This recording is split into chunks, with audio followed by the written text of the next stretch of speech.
Just relax, princess. You must rest your voice. The morning sun shone brightly over the castle, and Princess Sofia jumped out of bed with a big smile. Today was a special day. There would be singing, guests, and a long celebration planned from morning until evening. Sofia felt excited and ready for everything. She rushed to the mirror and greeted herself cheerfully. "Good morning," she said out loud. But something was wrong. Her voice sounded strange. It was weak and rough, like it had been scratched. Sofia stopped smiling. She cleared her throat and tried again. "Good morning," she said softly. This time her throat hurt. Sofia touched her neck gently and swallowed. A sharp, uncomfortable feeling moved through her throat. It felt dry, tight, and sore, as if something was stuck inside. "That's odd," Sofia whispered. She drank some water from the table, hoping it would help. The water went down slowly and the pain stayed. Sofia frowned but decided not to worry too much. "It's probably nothing," she told herself. Downstairs, the castle was already busy. Servants were preparing decorations and soft music played in the halls. Sofia walked in happily and waved. "Good morning, everyone," she called. The pain returned immediately, stronger this time. Sofia stopped mid-sentence and held her throat. Her voice cracked and sounded uneven.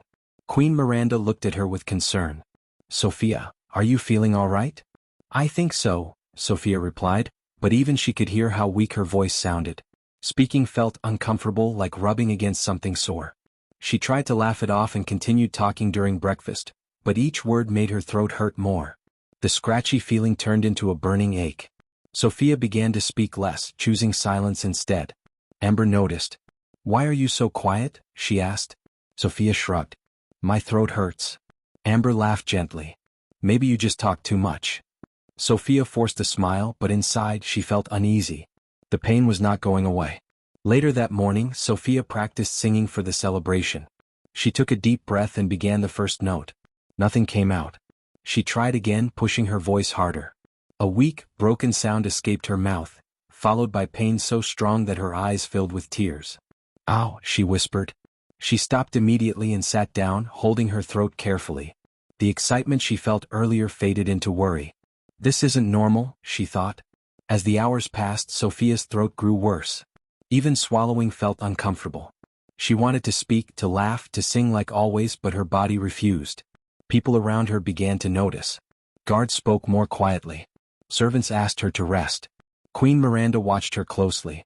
By afternoon, Sofia barely spoke at all. Queen Miranda finally said, "That's enough. We are calling the doctor."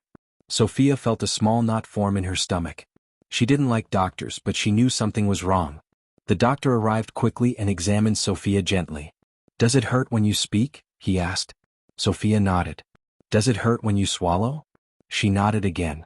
The doctor looked serious but calm. "You have a sore throat," he said. "It may seem small, but it needs care." Sofia blinked. "A sore throat?" "Yes," he replied. "Your throat is irritated.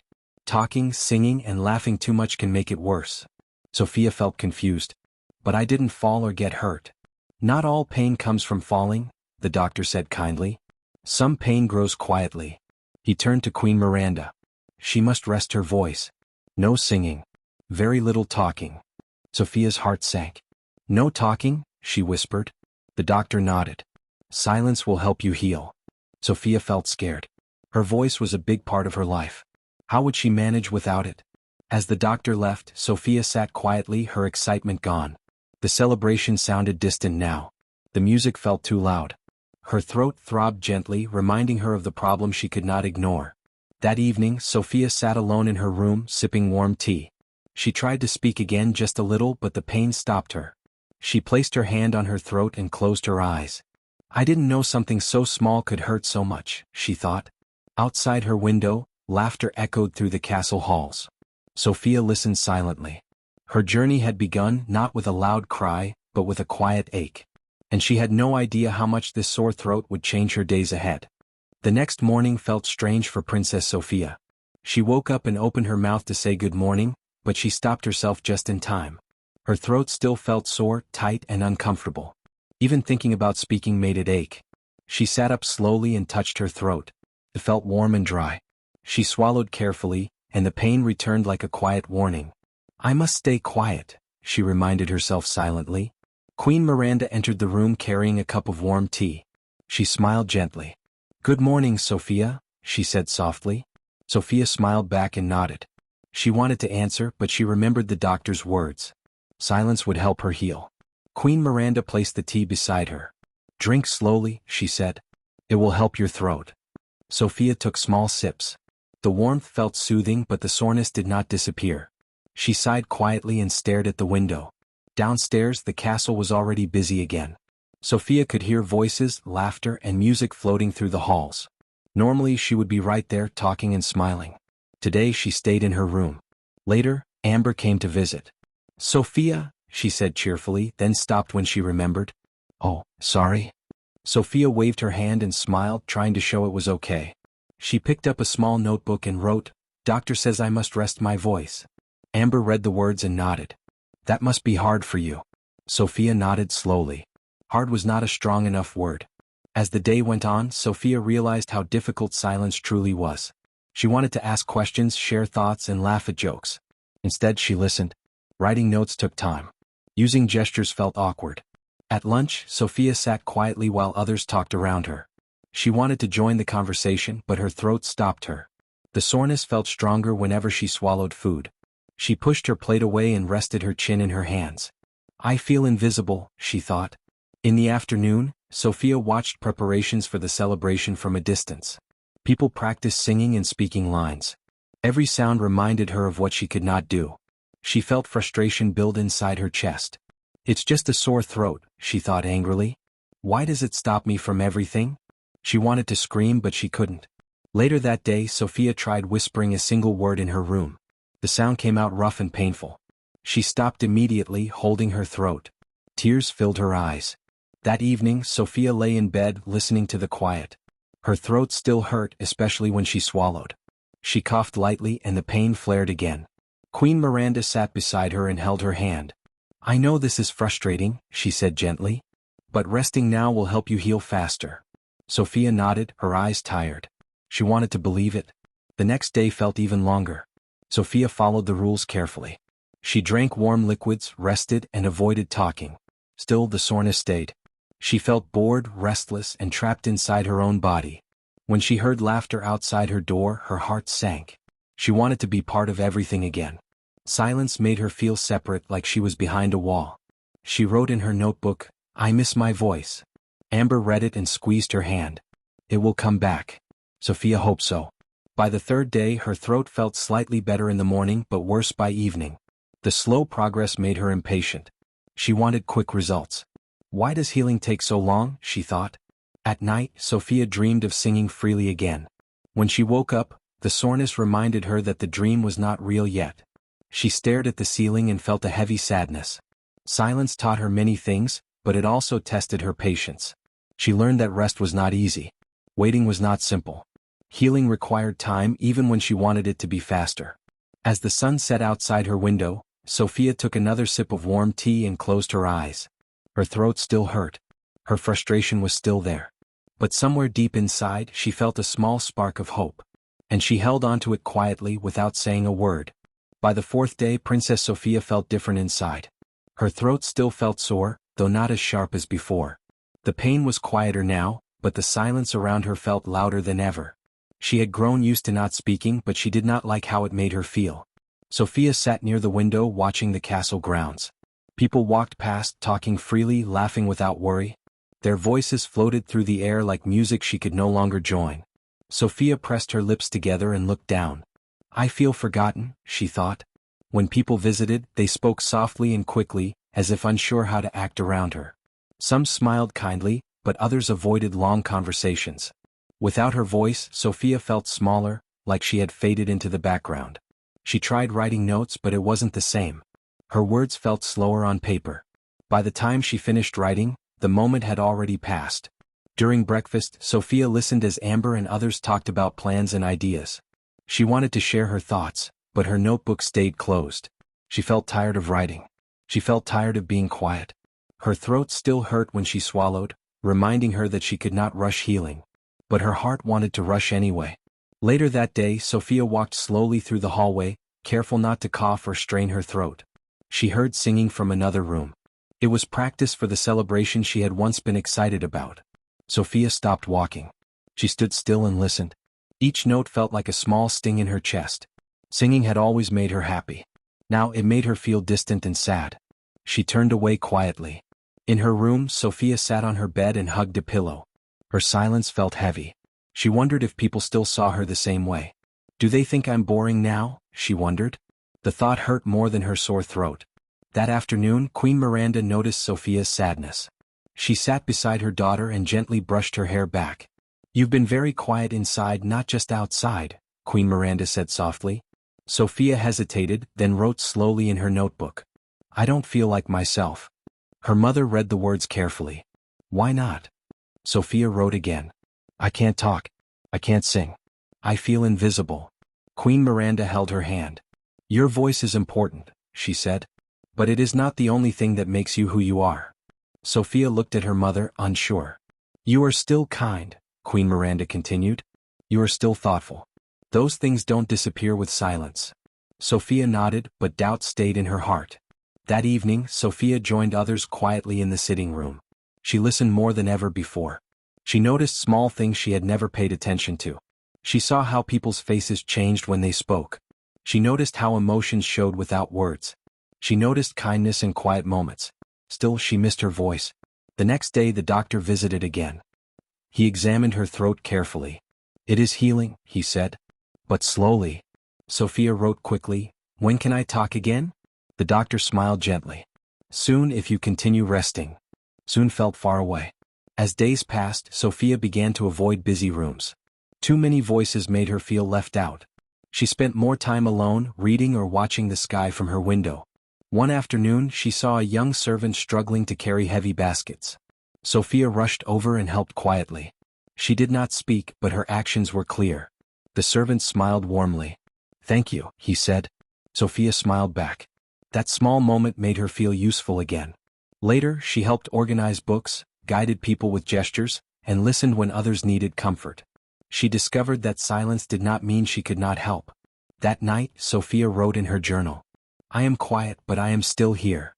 She read the words again and felt a small sense of peace. Her throat still felt sore, but her confidence slowly began to return in a new way. She was learning to express herself without sound. The silence was still difficult, but it was teaching her something important. She was more than her voice. And even in silence, she still mattered. The morning air felt gentle as Princess Sofia opened her eyes. Something felt different. Her throat was still sore, but the tight pain she felt before was softer now. It no longer burned when she swallowed. Instead, it felt tender, like it was slowly resting. Sofia sat up carefully and took a slow breath. She did not try to speak. She had learned that patience mattered. Instead, she smiled quietly to herself. She drank her warm tea, feeling comfort as it moved down her throat. It still hurt a little, but not enough to make her wince. This small change filled her with hope. Later that morning, Sofia joined Queen Miranda in the garden. She walked slowly beside her mother, enjoying the fresh air. Birds sang softly above them. Sofia listened closely, feeling calm instead of sad. You seem brighter today, Queen Miranda said gently.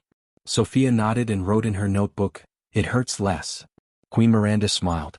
That is progress. The word stayed with Sofia. Progress. The doctor visited later that day and examined her throat again. You are healing, he said. Your throat looks much better. Sofia's eyes lit up. She wrote quickly, can I talk? Only a little, the doctor replied. Very gently. No rushing. Sofia nodded seriously. She did not want to ruin her progress. That afternoon, Sofia practiced speaking in the quiet of her room. She opened her mouth and whispered a single word. Hello. Her voice sounded soft and weak, but it did not hurt as much as before. Sofia stopped immediately, holding her throat and breathing slowly. She smiled. It was not perfect, but it was something. As days passed, Sofia followed her routine carefully. Warm drinks, quiet mornings, gentle walks, and rest. She no longer felt angry about the silence. She accepted it as part of healing. She discovered new ways to express herself. She smiled more. She listened deeply. She helped others without words. People noticed her calm presence and gentle care. One afternoon, Amber sat beside her and said, You seem stronger. Sofia wrote back, I feel stronger. That night, Sofia reflected on how much she had changed. Before the sore throat, she filled every quiet moment with words. Now she understood the value of listening. The next morning, Sofia tried speaking again carefully. She spoke one sentence very slowly. "I feel better." Her voice was still quiet, but it was clear. Tears filled her eyes, not from pain but from relief. She rested afterward, remembering the doctor's advice. Healing was not finished yet.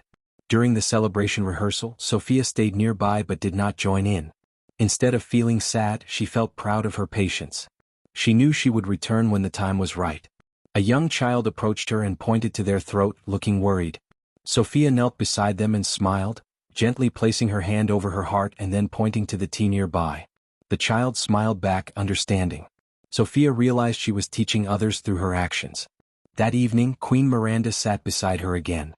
"You have grown so much through this," she said. Sofia wrote carefully, "I learned to slow down." Her mother nodded. "And that is a powerful lesson." As night fell, Sofia lay in bed feeling peaceful. Her throat still felt sensitive, but it no longer scared her. She trusted her body now. She understood that healing was not about returning to the past quickly. It was about moving forward wisely. Sofia closed her eyes and rested, confident that her voice would return fully when it was ready. She was no longer afraid of silence. She had found strength inside it. The morning Sofia woke up with a clear feeling in her chest. She knew something had changed. She swallowed slowly and waited. There was no sharp pain. Only a small, gentle feeling remained, like the last shadow of a long night. Sofia sat up in bed and smiled softly. Her throat felt calm. She did not rush to speak. She remembered everything she had learned. Instead, she took a deep breath and listened to the quiet around her. The silence no longer felt heavy. It felt peaceful. Queen Miranda entered the room and looked at Sofia closely. "How do you feel today?" she asked. Sofia answered gently, carefully. "I feel better." Her voice was soft, but it was clear. Queen Miranda's eyes filled with happy tears. "It's good to hear your voice again," she said. Sofia smiled wider. Speaking did not hurt. It felt natural again, though she knew she still needed to be careful. Later that day, the doctor returned for one final check. He examined Sofia and nodded with satisfaction. "Your sore throat has healed well," he said. "You listened, rested, and gave your body time." Sofia felt proud. "Thank you," she said politely. "You learned an important lesson," the doctor replied. "Many people forget to listen to their bodies." Sofia thought about that as he left. That afternoon, Sofia joined others in the garden. She walked slowly, enjoying the warm sunlight and the sound of voices around her. This time, the sounds made her happy instead of sad. Amber ran toward her. "You sound like yourself again," she said. Sofia laughed softly. "I feel like myself again." They sat together and talked quietly. Sofia did not raise her voice. She spoke gently, choosing her words carefully. She had learned that words were special and they deserved care. Later, a small gathering was held. People welcomed Sofia back with smiles and kind words. When it was her turn to speak, she stood calmly and looked around. "I had a sore throat," Sofia said. "It seemed small, but it changed my days." Everyone listened closely. "I learned that rest is not weakness," she continued. "Silence can teach us things. And listening is just as important as speaking." The room filled with warm applause. That evening, Sofia sat by her window again, just like she had done during her hardest days. This time she was not sad. She watched the stars and thought about her journey. She remembered the pain, the frustration, and the silence. She remembered feeling left out and unsure of herself. And she remembered learning patience. "I grew," she whispered. Sofia knew she would never forget this experience. It taught her to slow down, to care for her health, and to respect her body's needs. The next morning, Sofia returned to singing practice. She warmed up carefully and sang softly. Her voice flowed gently, strong but controlled. She stopped when her throat felt tired, choosing rest over pushing herself. She smiled, proud of her choice. In the days that followed, Sofia helped others who felt sick or tired. She reminded them to rest, to drink warm tea, and to be patient. Her kindness felt deeper now because it came from understanding. One afternoon, a young girl approached her and said, "My throat hurts." Sofia knelt beside her and smiled. "Rest your voice," she said gently. "It will heal." The girl nodded, feeling comforted. That moment made Sofia realize something important. Her sore throat had not only healed her body, it had shaped her heart. That night, Sofia wrote in her journal one last time about the experience. "I lost my voice," she wrote. But I found patience, strength, and understanding. She closed the book and placed it beside her bed. As she lay down to sleep, Sofia felt grateful. Grateful for healing. Grateful for lessons. Grateful for growth. Her voice returned. But she would never forget the power of silence. And that made her stronger than before.